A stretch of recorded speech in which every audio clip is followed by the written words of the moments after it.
Jai Gaur Hare Hare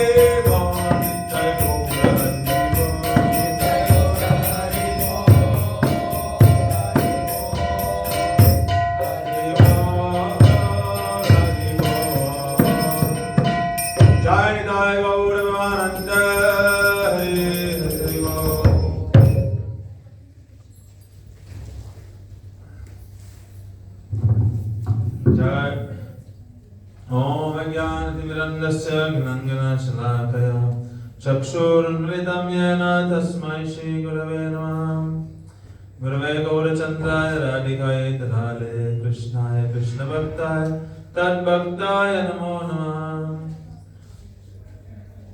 वन्देऽहं श्रीगुरुवरं श्रीरूपनुगप्रवरं व्रजरसरसिकं च नारायणं तं प्रपन्नं। श्रीगुरुचरणं वन्दे रमणपृष्ठाय भूतले रूपनुगभक्तिदं च कृपामूर्ति नारायणम्। सेवकुंज विजय रम्य गोवर्धन गिरो सदा राधा कुंड रसानंद दत्त सेवा प्रदायकम्। गुरुं नारायणक्यं तं वन्दे विनोद भ्रष्टकं तत्पाल स्मृति मात्रेण दामोदर प्रसीदति। वंशकल्पतरुभ्यश्च कृपा सिन्धुभ्येव च पतितानां पावनेभ्यो वैष्णवेभ्यो नमो नमः। नमो महावदन्याय कृष्ण प्रेम प्रदायते कृष्णाय कृष्ण चैतन्य नाम्ने गौरत्विषे नमः। हे कृष्णा करुणा सिन्धो दीनबन्धु जगत्पते गोपेश गोपिकाकान्त राधा कान्त नमोस्तुते। तप्त कंचन गौरंगी राधे वृंदावनेश्वरी वृषभानुसुते देवी प्रणमामि हरिप्रिये। भक्त्या विहीन अपराधलक्ष्य क्षिप्तश्चकामादितारङ्गमध्ये कृपामयि त्वं शरणं प्रपन्ना वृन्दे नमस्ते चरणारविन्दम्। भजामि राधामरविन्दनेत्रं स्मरामि राधां मधुराश्रितस्यां वदामि राधां करुणावरद्रां ततो मन्यस्ति गतिर्नकापि।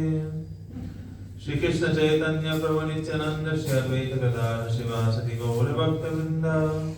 हरे Krishna Krishna Krishna Hare Hare Hare Ram Ram Ram Hare Hare.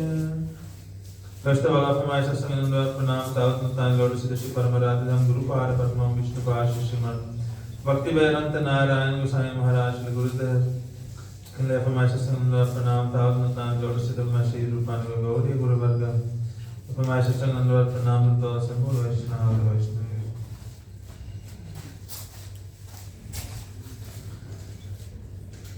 Continuing reading from Damodarashtaka. Now the appendix here, Dhambarna Leela as described by Jiva Goswami in his Gopal Tanpo. Yamal Arjuna Mochanam. The 8th chapter of Gopal Tanpo, Purva Vibhav. So here, every morning before Krishna takes the cows out to graze, an assembly of Brajvasis gather together at Nanda Baba's palace. For the pleasure of Nanda Baba and his 4 brothers, as well as for Krishna, Shri Balaram and other Brajvasis, Snigdhakanta and Madhukanta narrate Krishna's pastimes. What these true brothers narrated one day is about to be described.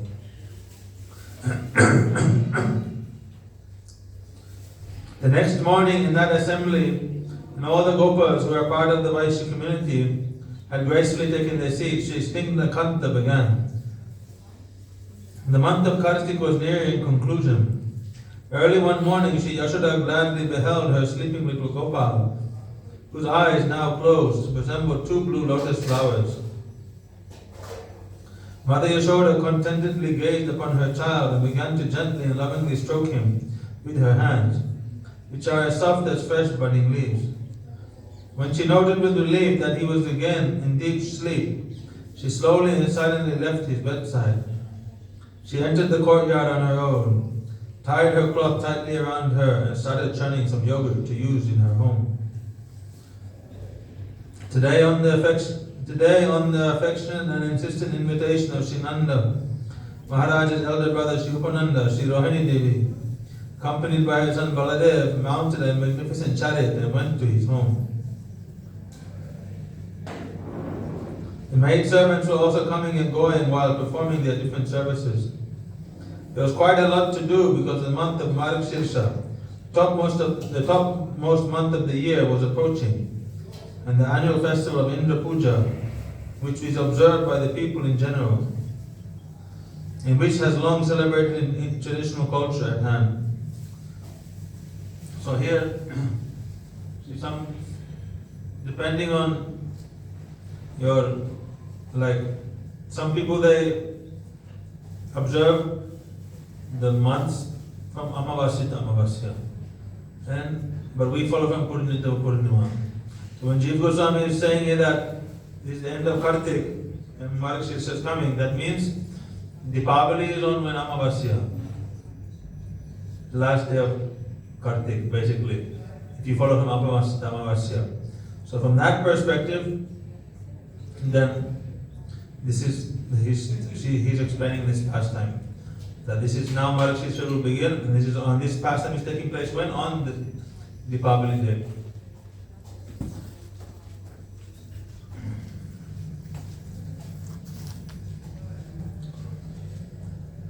When all the maidservants were thus engaged in their respective tasks, the queen of Braj, Sri Yashoda, personally set to churning the yogurt with great care. To encourage her son's pleasant slumber, she sang sweetly as she churned. Absorbed in thoughts of Sri Krishna with her mind and her soul fully offered to him, she sang detailed description of his childhood pastimes as her eyes admired his loving face, his lovely face. Srila Shukadev Goswami has mentioned this in Srimad Bhagavatam, 10th canto. One day when all the maidservants were engaged in various tasks, Sri Yashoda, the wife of Sri Nanda, personally began to churn yogurt. At that time, songs about Sri Krishna's childhood pastimes came to her mind and she began to sing them. As dark-complexioned Brajeshwari Sri Yashoda churned, her arms repeatedly moved back and forth.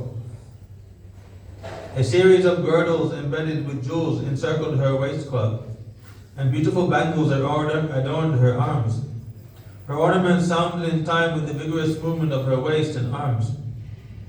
Meanwhile, her son drowsily opened his eyes a little.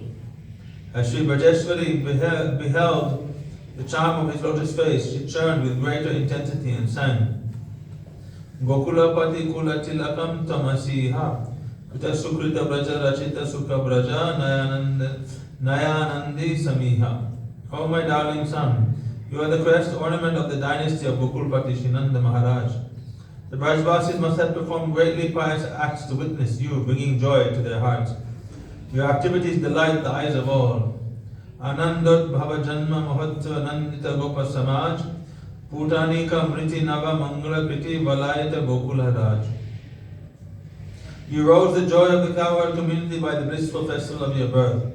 And by the recent and auspicious act of killing Putana, you have spread the glory of your father, the king of Gokul, far and wide.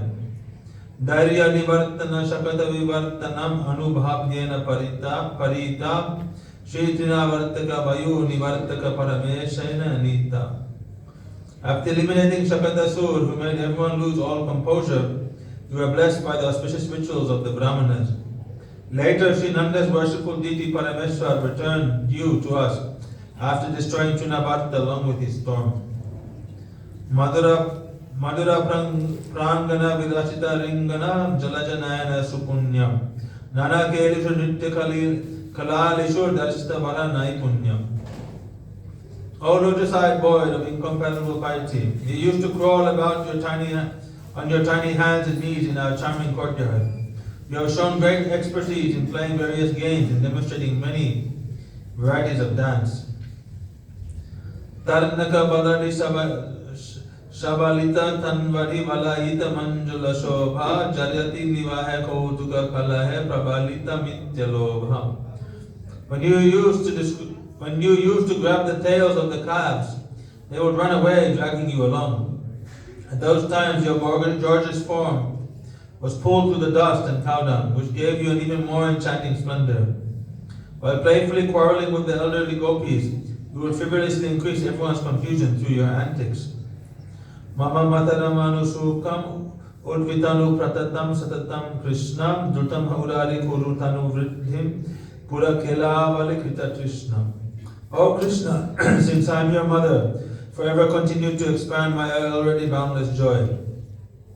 Quickly grow healthy and strong and fulfill our desire by delighting our eyes with your many lively pastimes. Tribhuvanadarsana vismaya marshana nischita vaishnava maya hari vari vasya sugata tamasa vigata jara marakaya. At first you caused bewilderment by displaying the three worlds within your mouth. Later, however, it was understood that by doing so you confirm the existence of Lord Vishnu's spiritual illusory potency, Vaishnavi Maya. O Krishna, may your body be free from aging and death. May you become the bestower of bliss by serving Sri Hari. Then Sri Krishna, the ocean of eternal charm, woke up and climbed down from the bed crying. Here is the footnote saying that when Yashoda saw the universe within Krishna's mouth, she did not regard him with awe and respect. Instead, as is shown here, she simply attributed everything to the Lord's spiritual potency, which she considered had been invoked by her and Sri Nanda Maharaj's sincere worship. As Krishna stretched his body, he took long breaths and rubbed his sleepy eyes. Now fully awake, he cried, "Ma, Ma." Hearing the sound of the churning rod, Sri Gopal tottered over to his mother. Sri Krishna, the best of the blessed and the King of Beauty, stopped the rod from churning. Sri Yashoda's motherly affection for Sri Krishna expanded within her heart, completely filling it with the desire to cradle him. And in her mood there was a trace of fear and grief. As her motherly affection surged, she fed her young child the milk that spontaneously poured from her breast in a stream. Mother Yashoda is gracious and splendorous like the rainy season. Her breast began to shower streams of milk that resembled a continuous downpour, and Sri Krishna, like a chatak bird, fittingly and gleefully began to drink that downpour. With great eagerness, Sri Krishna drank the milk of that blessed breast. He had only half satisfied his hunger when Mother Yashoda noticed that the milk in the next room was boiling over. Although her child was eager for her breast milk, she immediately put him down, although it was apparently unwise of her to do so, and hastened inside to save the milk. She did not carry him as she ran, fearing that he might fall. Madhukanta interrupted. "Snigdhakanta, what are you saying, my brother? That is illogical. How would it be that Sri Yashoda left her starving baby to go elsewhere? She is the faultless ideal among all loving mothers within this universe." Snigdhakanta laughed and said, "My dear elder brother, just wait and listen to me attentively. In reality, her leaving her child to save the milk is also a lovely pastime of motherly affection." Madhukanta was skeptical. "How?" he asked. Snigdhakanta replied, "In the absence of Sri Krishna, the residents of Braj see that their bodies, homes, and other possessions are more or less waning." That means dwindling. From the day he was born, his parents, Sri Nanda and Sri Yashoda, considered that all those residents of Braj, as well as all the items used to serve Krishna, have abundant mamata for him. Even Sri Brahma confirms this in his prayers in Srimad Bhagavatam. 10th Canto. O Sri Krishna, the residents of Braj have completely offered their homes, their wealth, their relatives, their beloveds, their soul, their bodies, their children, their lives, and their minds, everything at your feet. How in all fairness could you not award them a result superior to what you awarded Putana and other demons? What can be said of the love that Sri Krishna's own mother and father have for him, when Sri Brahma himself has glorified the love of all the other Brajvasis? All of the Brajvasis' rich milk and yogurt, as well as their bodies, homes, and other possessions, are exclusively meant for the service of Sri Krishna. Thus, while serving Sri Krishna, it is befitting to have more mamata, or attachment, for the objects used to serve Krishna than for Sri Krishna himself. Why? Because it is for the ultimate happiness of Sri Krishna. That's why they have more mamata to those things. In the long run, it will make Krishna happy. Thus it is specifically understood that Mother Yashoda's intention in leaving Krishna to save the milk was most exalted. This has been sanctioned in the scriptures that advocate bhakti. The import is that it is appropriate for Mother Yashoda to have more attachment for the objects that are dear to Sri Krishna than for Krishna himself. Indeed, that is the eternal nature of an affectionate mother. Having concluded this, it is only fitting that Sri Yashoda first attend to those objects used in the service of Sri Krishna. It's like any parents, they build a house and they have made everything for their children. Then they take so much care in taking care of the house and all the property and all the items, everything. Sometimes they see that they are chastising their children, they're even neglecting their children to manage and take care of that property. But ultimately it is for what? It is for the children's happiness. So Mother Yashoda, she's having more attachment for the objects that are dear to Krishna than from Krishna himself. Because why? Those objects are for the service of Sri Krishna, and that will give Krishna happiness.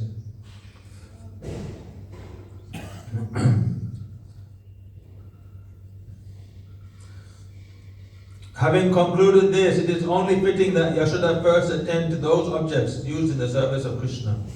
At such times, she tolerates many personal inconveniences and remains unaware of her various household duties. With the loving mood born of her permanent emotions, Saibhav, that this is my son, she is always aware of Krishna's needs more than her own bodily or household needs. She is always conscious of his complete dependence on her, and her perpetual attitude is, Krishna's necessities are my necessities, and fulfilling them is my sole obligation. Only the residents of Braj know what is involved in expressing this type of affection. Even when they chastise Krishna and punish him, he knows that they are just taking care of him. This is because a parent's chastisement is considered part of loving and raising their children. There is no limit to what I can say about the boundless expression of their parental affection. And if the residents of Braj feel angry with Krishna out of their affection for him, being the object of their extreme mamata, he is even prepared to undergo bondage. Just see, even fire in the form of lightning sometimes appears in dense rain clouds. Footnote, he is saying that affection is a part of the permanent emotion, Staibhava Vatsalya Ras. And anger is a transitory emotion, Sanchadibhava of that Ras. The superior's mood of Vatsalya Ras is nourished by the transitory emotion of anger, and it is part of their affection. Just as rain clouds become charming when lightning appears in them, sometimes anger appears in those with Vatsalya Ras, making their mood more charming. Actually, without anger, the mood of parenthood would not be complete. In other words, this feeling of mood, I need to chastise Krishna, he is dependent on me, this is inside of them. Those with Vatsalya Ras. This Tarana Varchana and Palana Poshana, these two ingredients. Krishna is dependent on me, and I also need to chastise him for his benefit. The evidence of the above statement is that both Yashoda and her son benefit from each other by their mutual love. Listen as I describe their affectionate dealings.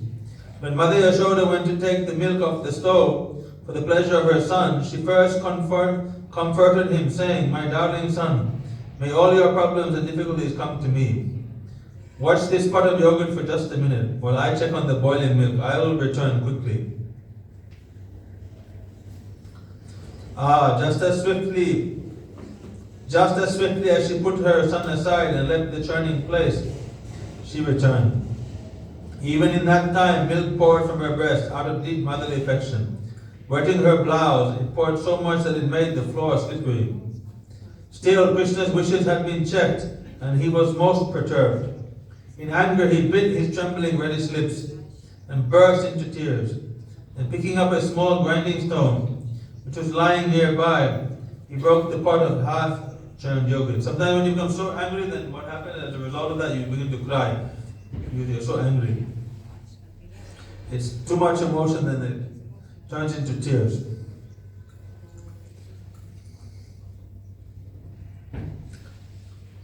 Then picking up a small grinding stone, which was lying nearby, he broke the pot of half-churned yogurt.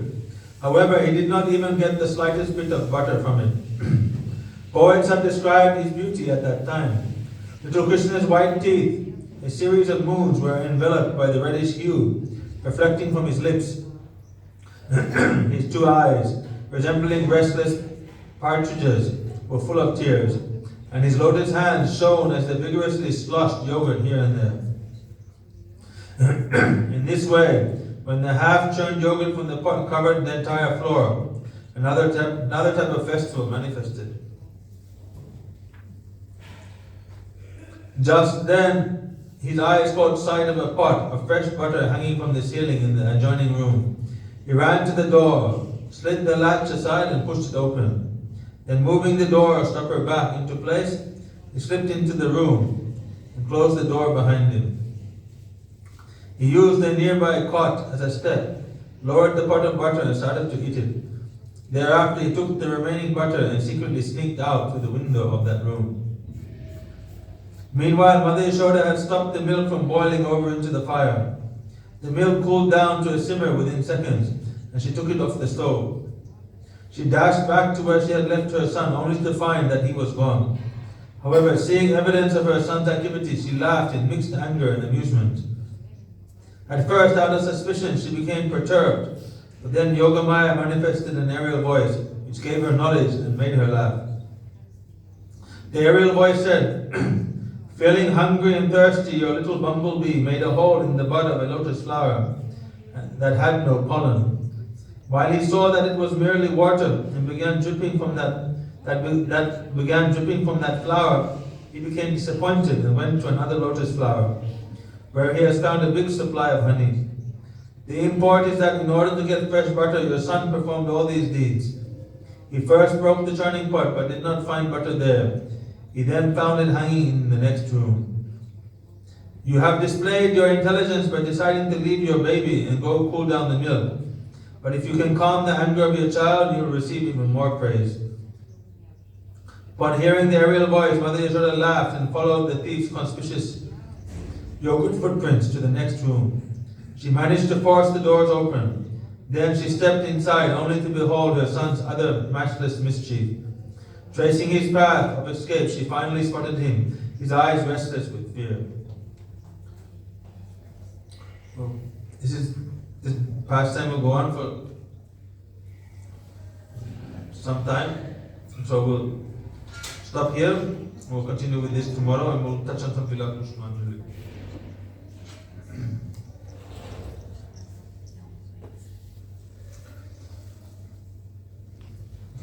In the verse 7,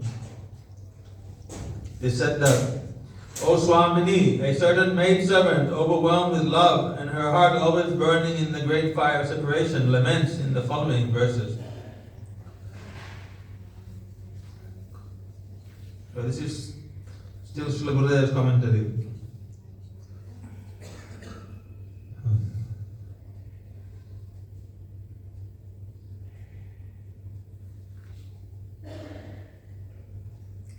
Loba Mool Swasadam Bhajan. Here the words Loba Mool means greed for Raga Bhakti. Our Sadam Bhajan should be mixed or enriched with this.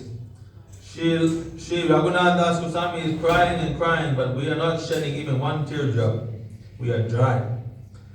Raghunath Das Goswami has called out, "O my Swamini." This use of the word Swamini indicates the sweet relationship he has with Srimati Radhika. He is saying, "My Swamini." He has also written in Manashiksha, "Marisha natatve brajamipana chandram brajabane sharim tan natatve tan atula sakitve tu lalitam. Vishakam shikshali vitarana gurutve priyasaro girindro tat praksha lalita ratitatve smaramana." O mind, always remember Vrindavan Chandra Krishna as the life and soul of my mistress Radhika. Vrindavaneshwari Sri Radha as his mistress, O my Swamini. Sri Lalita as the peerless friend of my Swamini.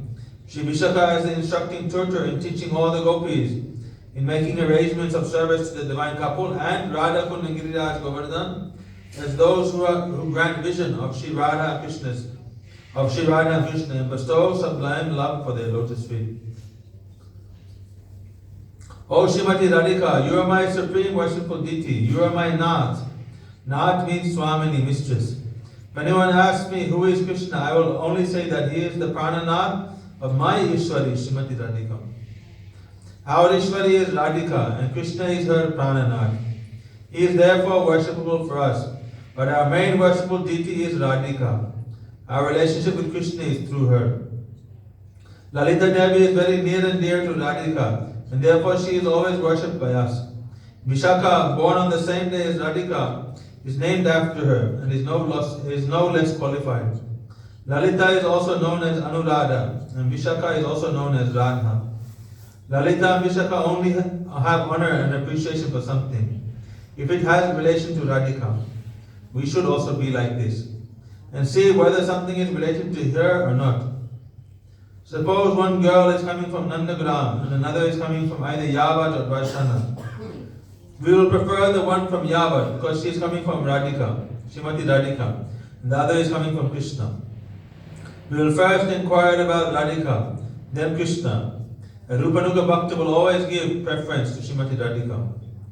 Sri Raghunath Das Goswami is praying, I am lying on the bank of your Radha Kund, taking nothing to eat or drink, and always weeping and chanting Radhe, Radhe. I think that someday or other you will have to give me your mercy. If you don't, then I have no need of Krishna's mercy, Radha Kund's mercy or any other's mercy. I will also no longer want to live here. In this way he was crying. In other words, all these things, they only have meaning to me if they are connected to you, O Radhika.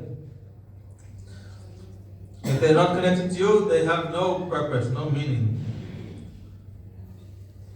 Srila Bhaktisiddhanta Saraswati Thakur Prabhupada has written that Sambhog and Vipralambha are standing side by side eternally, forever, for endless time. Only a person who has some realization of Vipralambha can taste and forever enjoy Sambhog Leela, meeting pastimes. One who has no taste of Vipralambha, separation, cannot enjoy Sambhog Leela, meeting.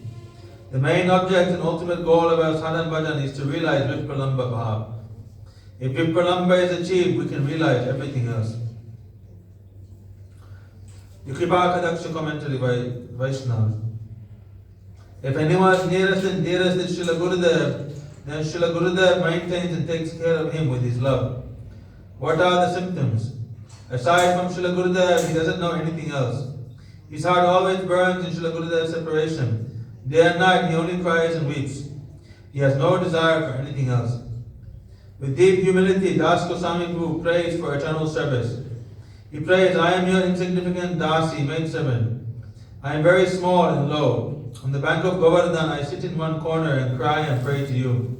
I cannot take anything by force. I have no good qualities so that you would accept me.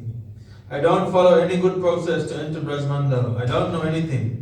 Aside from your causeless mercy, I have no hope. Now my heart is burning in the fire of separation. My life is finished. I have lost everything. I am unable to serve you. Now I have come to the bank of Giridhari Govardhan, your nearest and dearest. If I pray to him, he may give me good inspiration. Please accept this prayer and give me some adhikar for your eternal service. In other words, if you want to achieve Krishna's mercy, then you need to achieve the mercy of his associates first. Therefore, someone who is clever, then he will first pray, Giridhari Govardhan, Lalita Devi. You pray to Gopishwara Mahadev, Yamuna Devi, Vrinda Devi, all these Braj Parikas, Braj associates. Beg for their mercy, because by their mercy then Krishna will be bound to be merciful. Without the mercy of Giridhari Govardhan, without the mercy of Yamuna, Vrinda Devi, Gopishwara Mahadev, Yogamaya Purnamasi Devi, then there is no question of achieving Krishna's mercy or Radhika's mercy. Therefore, we pray again and again to these eternal associates of Sri Radha and Krishna. And hopefully by their kindness and their causeless mercy, then we'll also fulfill our own desired goals. We'll finish here today, today's Bhiksha, and we'll continue with our reading tomorrow on the 8th verse of Kusumanjali. Gaur Pramananda Hare Hare Hariva Jai Shri Guru Padma Ki Jai Guru Parampara Ki Jai Sachinanda Gaur Hare Ki Jai Saparishada Gaur Hare Ki Jai Vrindavan